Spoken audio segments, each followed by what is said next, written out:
We push to restore the funding for socio-economic programs of the OBP, which was cut by the lower house. Kung pwede lang po, Mr. Chair, kung allowed po ito, bawasan po ang budget ko sa opisina sa Senado, kahit konti, ilagay na lang po sa OBP. Bilyon-bilyon ang naririnig nating na hinahatid na tinatawag na basura doon sa flood control. Kung tutuusin, wala pang 1 bilyon ang hinihingi ng OVP. Barya lang po ito, ibigay na po natin, dagdagan pa. Yung budget daw ni Senator Bongo, idagdag natin sa OVP. I so move, Mr. Chairman. The OVP holds a distinct position in our bureaucracy. As the second highest office in the land, the OVP carries out functions that complement the work of other government agencies while advancing the well-being of the Filipino people. The proposed 902.895 million for fiscal year 2026 budget for the OVP will help us continue with our mission to deliver efficient, accessible, and responsive public service for the good of all Filipinos. Thank you, Mr. Chair. Thank you, Madam Vice President. Before we continue, let me acknowledge the presence of Senator Padilla, Senator De La Rosa, and Senator Estrada. And before I open the floor for manifestations and questions, let me express my support to the OVP budget. Looking at the data to include automatic appropriations, the increase of the OVP budget is only by 1.3%. I'll just flash the slide. No? So if you count in the increases in inflation, increase in salary, the total increase of the OVP budget is only 1.3%. Kaya ang tawag ko nga dito, bare basic budget for the Office of the Vice President. And let me also commend and express my support to some of the programs of the OVP.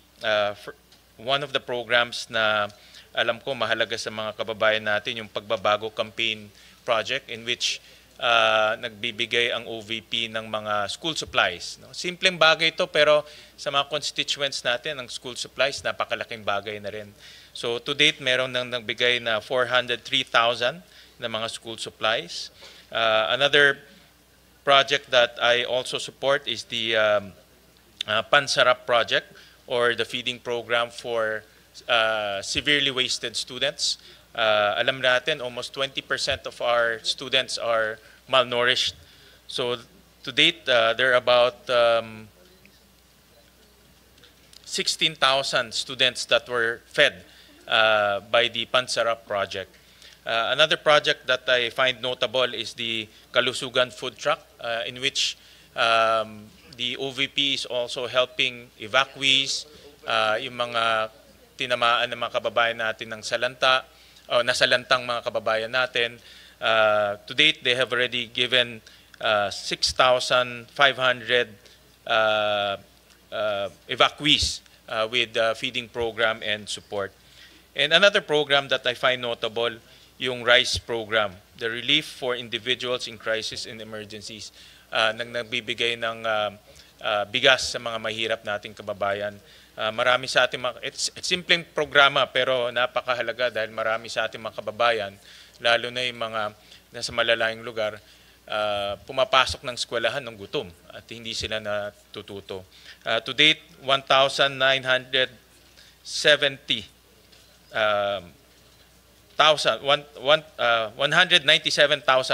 beneficiaries ang nabigay na ng RICE program ng ating butihing Vice Presidente, kasama ang kanyang mga kasamahan sa OVP.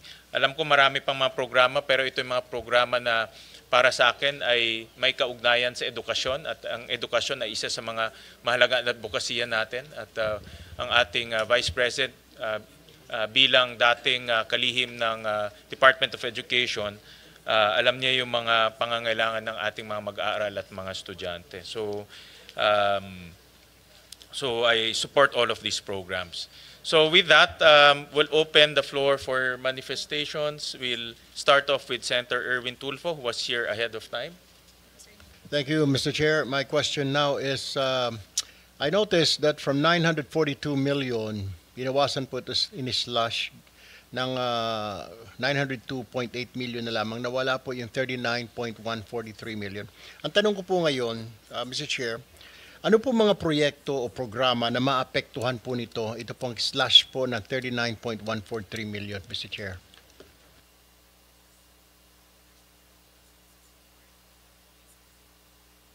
Mr. Chair, may I be recognized? Attorney Sanchez. Okay, thank you, Mr. Chair.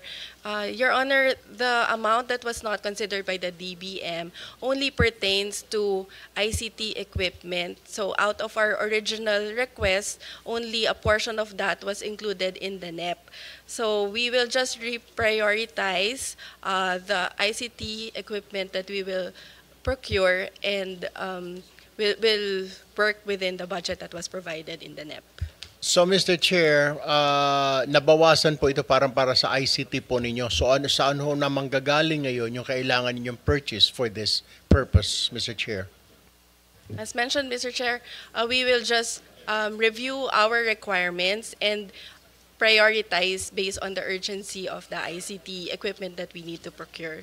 So some of the items will have to be deferred, or we may need to forgo some of the items, Mr. Chair. Ano-ano po, Mr. Chair, mga bago existing programs ng OVP na popondohan po ng OVP this year? Kasi I noticed from 744.1 million po na budget ng 2025, you're asking for 902, pero nabanggit nga po ni VP kanina na mostly ay sa MOOE, mapupunta po 100 plus million po yata.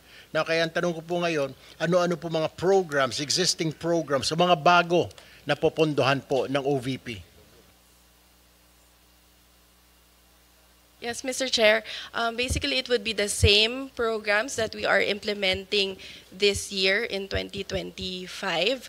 So we will just include additional provision for Magnegosyo Taday because in 2025, we are only using the continuing appropriations from 2024. So part of the increase will also go to the procurement for disaster relief operations, Mr. Chair. All right, Mr. Chair, and notice also, ongoing po ba ito, Mr. Chair, itong OVP program activities, ito pong Al-Janaza Kit Assistance, tsaka Sympathy Flower Program, is this ongoing or is this new program of the OVP? It's part of our ongoing programs, Mr. Chair. It used to be part of our medical and burial assistance program, but we are running it as a separate program now because instead of giving monetary grants, we provide a kit, Al-Janaza kit, Mr. Chair. Mr. Chair, I just noticed, kasi po, like I have an office at Zamba Sultan, Zamboanga City. Yung mga kababayan po nating Muslim, pag may burial po, hindi naman po sila gumagamit na ataol, kundi naghihiram na lang po ng sasakyan, which I provided my office there in Zamba Sultan, Zamboanga City. Halos everyday po, hinihiram po ng mga kapatid nating Muslim para maisakay po yung bangkay, para mailibing. Pero maganda pong programa itong Al-Janaza Kit Assistance and Sympathy Flower Program. My last question, Mr. Chair, kung meron pong dapat i-prioritize ng committee na ito, ano po ang mga dapat dagdagan na pondo? Saan, Mr. Chair? Ms. Sanchez, before you respond, let me recognize the presence of our Majority Leader, Senator Zubiri.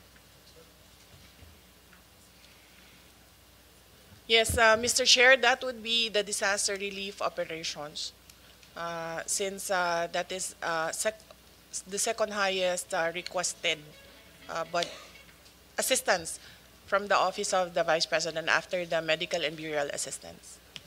That's all from me, Mr. Chair. Thank you po. Thank you, Senator Tulfo. Next will be Senator Go. Mr. Chairman, Yes. before we recognize the other members of the Senate, I know many of you just want to make manifestations. We have parliamentary courtesy here when usually in my how many budgets that I've handled, I've been to almost 23 budgets already. Pag bisita po ng Office of the Vice President and President, we give them parliamentary courtesy, and usually their budgets, and in this case, the budget of the Vice President is already a lean and mean budget. Hindi, wala na pong dagdag kawawa nga, di ba po, Mr. President? So maybe we can afford them the courtesy that we can approve the budget. Of course, after the manifestations on the part of the leadership of the Senate, we'd like to extend that courtesy to the office of the Vice President. Yes, Uh, Mr. Chair, also on the Mr. part Chair? of the minority, we Uh, also Senator we Marcos, also would like to be associated with the motion of the majority leader. Senator Marcos. That was my question, Mr. Chair. Is that a motion that we therefore endorse the budget of the Vice President from the subcommittee to the Mother Committee of Finance? Well, let's give the members an opportunity to give their manifestations. No, That's fine, All right. but may I make that motion and hold it in abeyance Yes. until everyone has You can do it at the end Thank after you. the manifestations. Mr. Chair, before I have to attend to a caucus upstairs, I would just like to manifest that I support po the budget of the OVP. As a matter of fact, kung po pwede po sana pag-aralan natin, review, yung binawas po na 39 million, baka pwede pong ibalik ulit. Because maganda naman po yung mga programa na ilatag po ng OVP. Thank you, Mr. Chair. Thank you, Senator Tulfo. Next is Senator Go. Salamat, Mr. Chair. I also hope we could accord parliamentary courtesy to the Vice President and approve her office budget swiftly. Mr. Chair, distinguished colleagues, and to Vice President Sara Duterte, good day. Mr. Chair, I just want to express my strong support for the proposed budget of the Office of the Vice President for 2026. As a proud Dabawenyo, I have witnessed firsthand the remarkable work of the Vice President when she was still the mayor of Davao City, and when she became Vice President, and I sincerely believe Vice President Duterte's initiatives have been instrumental in helping this government uplift lives and promote the welfare of all Filipinos. Tiwala po ako sa ating Vice Presidente at sigurado po ako na nagagamit po ang pondo ng bayan sa tama. Sa totoo lamang po, matagal po ako nagtrabaho kay former President Duterte at naabutan ko po nung siya po ay naging vice mayor ng Davao, si Vice President Sara. Kung stricto po si dating mayor, dating Pangulong Duterte sa panggobyerno, mas stricto po si VP Sara. At alam ko pong magagamit talaga ang pondo para sa pantulong sa ating mga kababayan, kesa naman po napupunta lang sa flood control, nagatasan po ng ilang mapagsamantala. Sa mga nakaraang taon, nagkaroon ng OBP na mga programang nagbibigay ng tunay na benepisyo sa ating mga mamamayan. From medical assistance to relief operations, educational support, pangkabuhayan programs at libreng sakay among others. Sa totoo lamang po itong libreng sakay ay atin rin po itong sinusuportahan in my own small way po. The Medical and Burial Assistance Program has assisted more than 187,000 beneficiaries when it was still given funding. In 2024, the OBP was able to distribute more than 144,000 to individuals in need. The Magnegosyo Taday program has given entrepreneurial opportunities such as livelihood assistance and training programs to various marginalized individuals and groups. The OBP has always stood ready to assist during disaster relief operations, having able to provide relief goods to disaster-stricken areas and assist more than 200,000 individuals.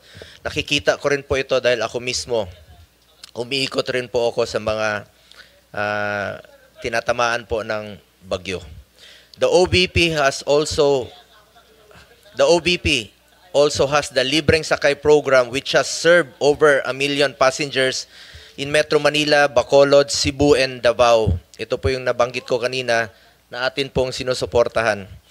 For this year, 2025, we push to restore the funding.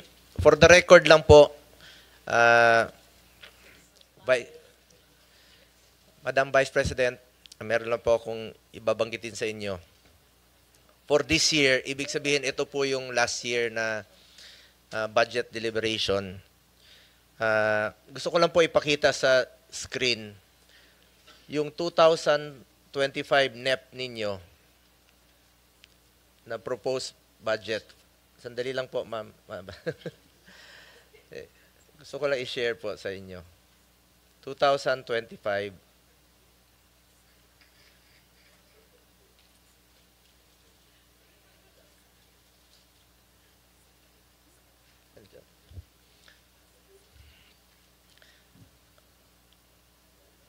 hindi, yung 2000, NEP. Saan na yan? Ayun, yung 2025 na NEP ninyo, yun po yung proposed budget ninyo for this year sa 2025. Pagdating po rito, after the GAB, ibig sabihin, after dumaan po sa lower house, ginawa pong 733 million. So, ibig po sabihin na nabawasan po pagdating dito sa Senado. Ito po yung sa 2025. We push to restore the funding for socio-economic programs of the OBP, which was cut by the lower house. Dahil alam natin na malaking tulong po ito sa mahalagang programa po ng OBP na may direktang benepisyo sa ating mga kababayan. From the proposed 2 billion in the NEP, the OBP only received 733 million in the 2025 GAA. Hindi po napondohan at binawasan po ang pondo sa mga programa na pangtulong po sa ating mga kababayan. In fact, I wrote a letter to then Finance Chair Senator Grace po to restore funding for the OBP. Nakakalungkot lang po na hindi ito napagbigyan. Majority rules dito at minsan po'y small bycam po ang nagdi-decide. Marami po sanang matutulungan ito kung na-approve po itong budget. Ma'am, ayan po yung sulat ko for yung last year po. Sa totoo lang po, inihalal po ang Vice President hindi lamang para umupo sa pwesto at maging spare tire. Inihalal po siya para maging working Vice President para maglingkod at tumugon sa pangangailangan ng ating mga kababayan. That is why for next year, I urge the Senate to support the budget of the OVP in full. Napakaliit po ng increase. 1% lang po. Pero alam naman natin na marami pong matutulungan. Kung pwede lang po, Mr. Chair, kung allowed po ito, bawasan po ang budget ko sa opisina sa Senado. Kahit konti, ilagay na lang po sa OBP. Mr. Chair, lahat tayo na sa gobyerno, public servants, we are meant to serve the Filipino people. Basic mandate po ang tumulong, lalo na po sa mga nangailangan ng social services. Nakikita ko po yan, mahaba po ang pila sa kanya mga satellite office. We must further empower and help BP's office to respond to the needs of the Filipino people, especially the marginalized sector. Muli, nais ko pong ipahayag ang aking suporta para sa budget ng OBP. Alang-alang na lang po sa mga kababayan nating mahirap, let's support her to be a working Vice President. Maraming salamat po. Maraming salamat, Senator Go. Next is Senator Marcos. Yes, karangalan at ligaya ko na makasama sa ibang mga project na ito. Kaya alam ko na talagang magaganda at tulong sa ating mga mamamayan ang ginagawa ng OVP. Bilyon-bilyon ang naririnig nating na hinahatid na tinatawag na basura doon sa flood control. Kung tutuusin, wala pang 1 bilyon ang hinihingi ng OVP. Barya lang po ito, ibigay na po natin, dagdagan pa. At dahil dito, nagmotion na po ako na sana ipasa na natin at i-endorso na sa malaking komite. So, Mr. Chairman, if I may. So, there was a motion duly seconded by Senator Amy Marcos. I made that motion earlier. Of course, with the amendment that yung budget daw ni Senator Bongo, idagdag natin sa OVP. Kasi siya na mismo nag-offer, Mr. President. So, you can make that amendment in the budget para madagdagan sila. I so move, Mr. Chairman. Second the motion, Mr. Chairman. Senator Padilla, do you have any manifestation? Before I act on that, I know that you have my manifestation. Maraming salamat po. Sinusundan ko na po ang sinambit ni Senator Marcos at si About Senator Zubiri. Yeah, thank you. Senator Estrada, before I act on the motion, Well, first of all, I Second. fully support the budget of the Office of the Vice President. And then I would like to associate myself again with the statement of Senator Bongo. Total naman, meron nagsabi ni isang senador na malaki insertion natin. Ibigay na natin sa Office of the Vice President para maging working Vice President siya. Thank you for that manifestation. There's a motion made by our Majority Leader and Senator Marcos, duly seconded by Senator Bato, Senator Padilla, Senator Estrada. Is there any objection? Hearing none, the budget of the Office of the Vice President is now deemed submitted for plenary's consideration. So, congratulations. Thank you very Thank much, you, Madam Vice Mr. President. Chair, and thank you, members of the Senate. Maraming salamat. Thank you. This Salamat. budget briefing is hereby suspended.